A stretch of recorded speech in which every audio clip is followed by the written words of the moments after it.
আল্লাহর নবী এত সুন্দর, এত সুন্দর,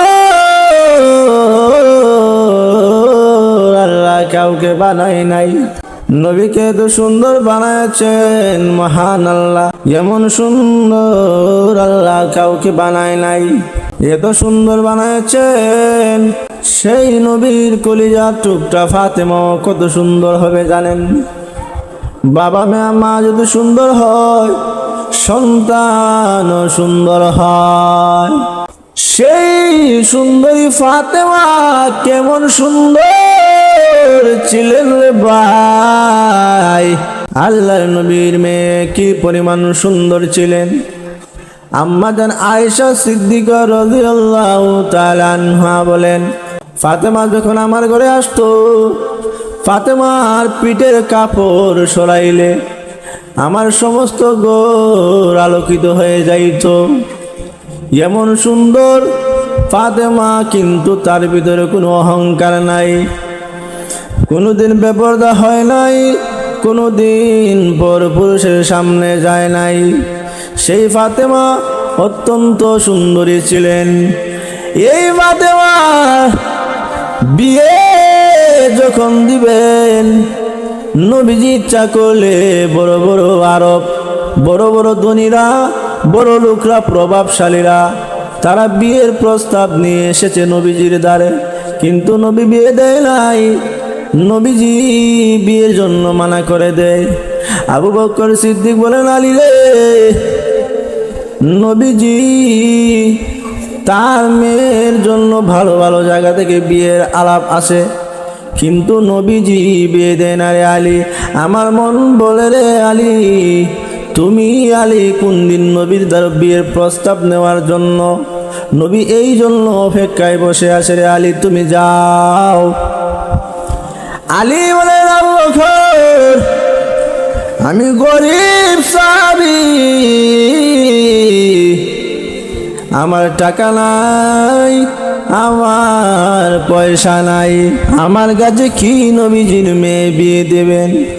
আবু বকর বলেন, আলী রে, যাও যাও, নবী মনে হয় তোমার অপেক্ষায় বসে আছেন। আলী বলেন, আপনারা যখন মুরব্বী সাহাবীরা বলেছেন, তাহলে যাই দেখি কি হয়। ভয়ে ভয়ে আলী রাদিয়াল্লাহু তাআলা আনহু নবীজির দরবারে গিয়া বলেন, নবী গো, একটা কথা বলবো গো নবীজি, কথা বলবো।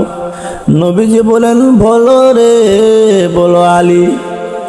আলী রাদিয়াল্লাহু তাআলা আনহু বলেন, না গো নবীজি, কিছু না বলে চলে আসলেন।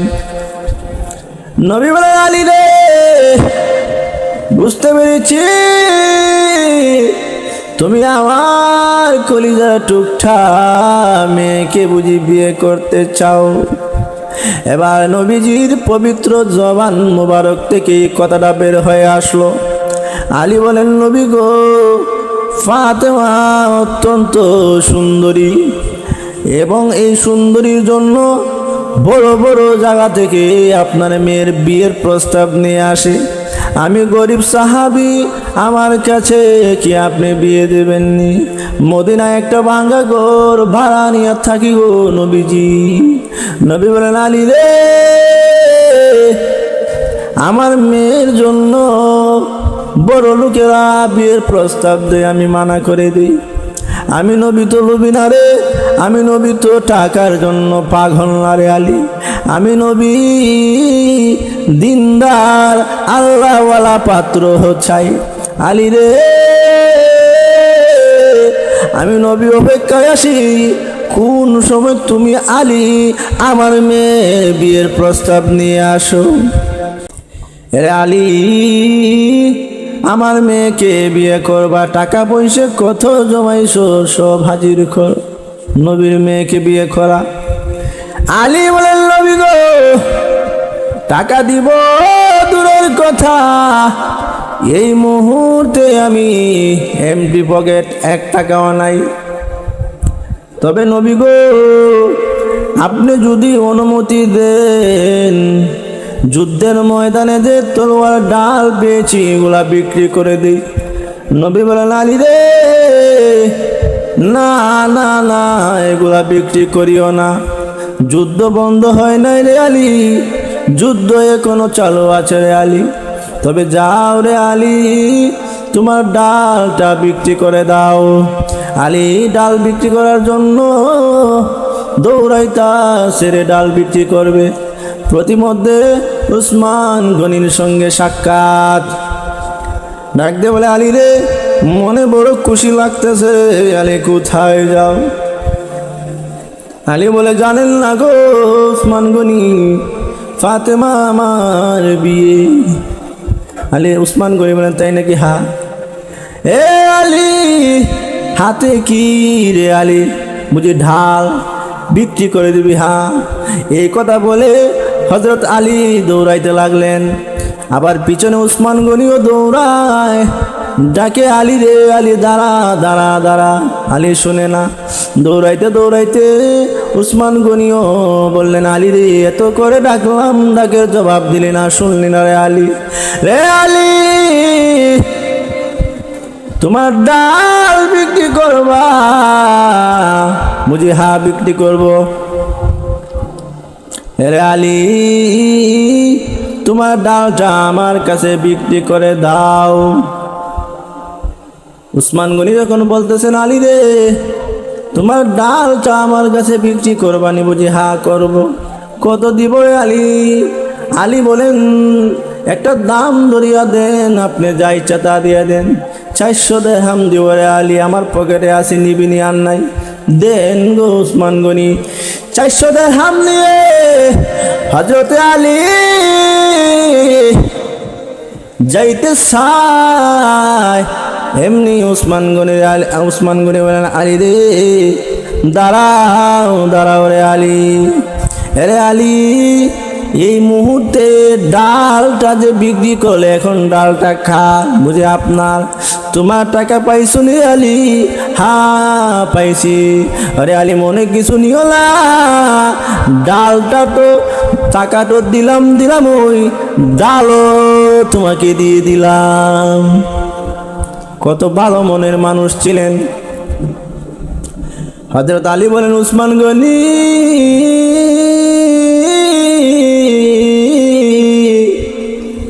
এত বড় বিপদের সময় আপনি আমাকে হেল্প করলেন, উপকার করলেন।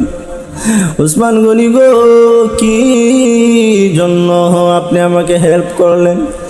উসমান গনির ঘাল ভেবে চোখের পানি ছাড়ে আর কান্দে আর বলে, আরে আলী শুন, আমি তো তোমাকে যে আমি টাকা দিয়ে হেল্প করলাম, উপকার করলাম, কিয়ামতের কঠিন ময়দানে আমার আল্লাহ যদি আমাকে জাহান্নামও দেয় রে, আমি আর যদি কোনো নেক আমল না দেখে, কিয়ামতের কঠিন ময়দানে আমি আমার প্রভুর দরবারে এই কথা বলবো, প্রভু গো, তোমার নবীর সাহাবী হযরতে আলী, তোমার নবীর মেয়ে ফাতেমা, তাদের বিবাহর মধ্যে আমি উসমান গনি টাকা দিয়া উপকার করেছিলাম। ও প্রভু, তোমার নবীর মেয়ে, তোমার নবীর দামাতার উসিলায় আমি উসমান গনিকে গো আল্লাহ মাফ করে দাও। অথচ সে জান্নাতের প্রাপ্ত, টিকিট প্রাপ্ত সাহাবী। হযরত আলী টাকা নিয়ে ফাতেমাকে বিয়ে দিয়ে দিলেন। ফাতেমার বিয়ে দেওয়ার সময় নবীজি ডাক দিয়ে বলেন, আলী রে, এটা কে জানো রে আলী? ও গো নবীজি, আপনার মেয়ে গো নবীজি। না রে আলী, আমার মেয়ে নয়, এটা আমার কলিজার টুকটা রে আলী। ফাতেমা তু বিজআতুম মিন্নি, আলী রে, এটা হলো আমার কলিজা টুকটার শরীরের অংশ রে আলী। আমার মেয়েকে যদি কষ্ট দাও, আমার কলিজায় যদি কষ্ট দাও রে আলী, তাহলে আমাকে কষ্ট দেওয়া হবে। আমাকে যদি কষ্ট দাও, আমার আল্লাহকে কষ্ট দেওয়া হবে রে আলী। কিছু দূর গিয়ে হযরত ফাতেমাকে বললেন, এ মা, তোমাকে কার কাছে বিয়ে দিছে জাননি গো মা, জাননি? বুঝে আলী, না রে মা, আলী না রে মা। নবী বলেন, আমি হলাম এলেমের শহর, আর এলেমের গেট হলো হযরত আলী। যতগুলা ওহী আসে আলীর গেট হইয়া আমার দরবারে আসে। এ মা, আলীকে যদি কষ্ট দাও গো মা, তাহলে আল্লাহকে কষ্ট দিবা। আলীর মনে যদি কষ্ট পায়, আমি নবী তোমাকে আমার মেয়ে বলে স্বীকার করব না।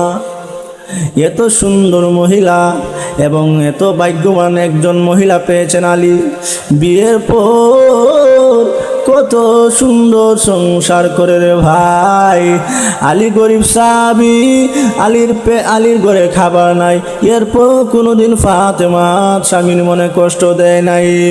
হযরত আলী সারাদিন যায় মদিনা শহরে, কাজ পায় না, তালাশ করে কাজের জন্য। হযরত ফাতেমাকে বললেন, ফাতেমা গো, কাজের সন্ধান পেয়েছি এক জায়গায়, ইহুদির উটের পৃষ্ঠ দেখে মাল নামাইতে হয়, আমি চলে যাই, তুমি কিন্তু ঘুমিয়ে থাকিও। হযরত আলী যখন চলে গেলেন উটের পৃষ্ঠ থেকে মাল নামানোর জন্য, অনেক রাত হয়ে গেল। কিছু আটা নিয়ে যখন আসলেন আলী রাদিয়াল্লাহু তাআলা আনহু, এসে যখন দরজার কিনারে ফাতেমা কইয়া ডাক দিছে, এক ডাকেতেই দরজা কইলা দিছে। ডাক দিয়ে বলে, ফাতেমা, আমি এক ডাক দিয়েছি গো, তুমি দেখি আমার প্রথম ডাকে তুমি দরজা খুলে দিলা। ফাতেমা গো, আপনারা না কইছি ঘুমানোর জন্য, কেন গো তুমি ঘুমাও নাই? ফাতেমা বলে, গো স্বামী, আপনি বাহিরে আর আমি বাহিরে, স্বামীর যাইকা কোন সাহসে আমি ঘুমাবো? হযরত আলী রাতের মধ্যে একটু আটা আনলেন, এনে বলেন, ফাতেমা, এগুলো দিয়ে রুটি বানাও। আমাদের দেশের মহিলা হইলে কইল নে, আর কোনো কাম নাই রে স্বামী, আমার দেখতে লাত মারে ফালাই দিব, এই কথা বলুন না, আসেনি রে ভাই। ও মা বোনেরা, ফাতেমাকে দেখে শিক্ষা গ্রহণ করে নাও গো মা। এত ভাবের সংসার, এত কষ্ট করেছেন নবীর মেয়ে হইয়া, কিন্তু কোনোদিন স্বামীর মনে আঘাত দেয় নাই। সেই ফাতেমা রুটি বানাইতে লাগলো। পাথর দিয়া যখন রুটিগুলা বানাইতে নবীর কলিজার টুকটার হাতের মধ্যে ঠোঁয়া উঠে গিয়েছে, রক্ত এসে গিয়েছে। রুটি হইছে, এই মুহূর্তে হযরত আলী ঘুমায় পড়েছে, কারণ শরীর অনেক ক্লান্ত হয়ে গিয়েছে। ফাতেমা রুটি বানাইয়া স্বামীর দ্বারে গেছে। স্বামীকে ডাক দিলে যদি বেয়াদবি হয়, তাই স্বামীকে ডাক দেয় না। কি করবে এখন? ফাতেমা তো বুদ্ধিমতী মহিলা, কারণ বেশি যদি ঘুম হয় পায়ের তালাতে এইভাবে হাত দিলে ঘুম ভেঙে যায়। কম ঘুম হলে ফাতেমা যখন পায়ের মধ্যে ভাবে মালিশ করে, হযরত আলীর ঘুম ভেঙে গিয়েছে। ডাক দিয়ে বলে, ফাতেমা গো, তুমি না নবীর আদরের কলিজার টুকটা, এ ফাতেমা, আমার পায়ের মধ্যে কেন স্পষ্ট করেছো? তুমি না নবীর কলিজার টুকটা গো ফাতেমা। ফাতেমা ডাক দিয়ে বলে, স্বামী গো, আমার আব্বা বলেছেন আমি নবীর কলিজার টুকটা হলে কি হবে? আপনার স্বামী যদি নারাজ হন, আমার আল্লাহ নারাজ হয়ে যাবে। আপনার স্বামী যদি খুশি থাকেন গো, আমার আল্লাহ খুশি হয়ে যাবে। তাই আমার আব্বা বলেছেন আপনার স্বামীকে খেদমত করার জন্য। কত সুন্দর কথার মিল। এত কষ্ট করার পর স্বামীর মনে কোনোদিন আঘাত দেয় নাই। একদিন হাসেন হাসেন কান্দে, মা মা খাবার দাও, খাবার দাও। ফাতেমা একদিন বিরক্ত হইয়া শুধু বলেছেন, রে তোরা শুধু আমারে দেখোস, তোর বাবারে দেখোস না, তোর বাবারে দেখোস না, এইভাবে শুধু বলছেন। কিছুক্ষণ পরে তাকে দেখে হযরত আলী দরজার মধ্যে নাই, কোথায় চলে গিয়েছে। ফাতেমার বেহুশ হয়ে গেছে। কই রে, তোর বাবা কোথায়? মা,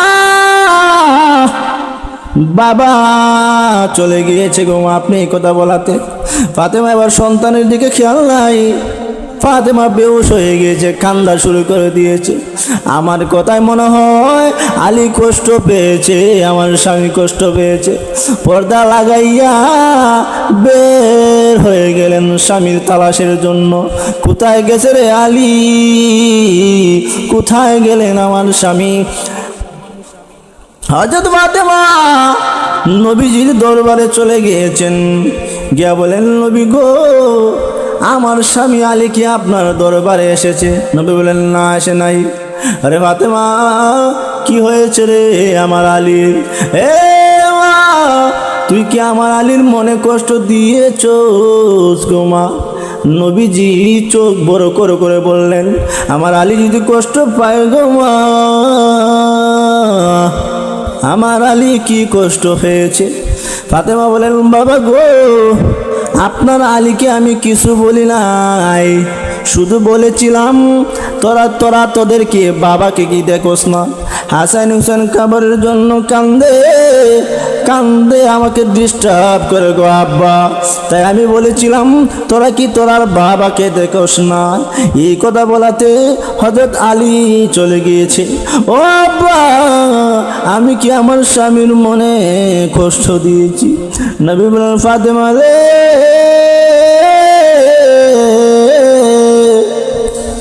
এই মুহূর্তে যদি আলী রাগ হয়ে, তোর প্রতি যদি আলী রাগ হয়ে থাকে, কষ্ট পায় গো মা, আলী যদি কষ্ট পেয়ে জঙ্গলে চলে যায়, এই মুহূর্তে যদি আলীকে সাপে কে পেলে, বাঘে যদি খায়, আর তুই যদি ক্ষমা না নিতে পারস গো মা, কিয়ামতের কঠিন ময়দানে আমি নবী তোকে আমার মেয়ে বলে স্বীকার করব না।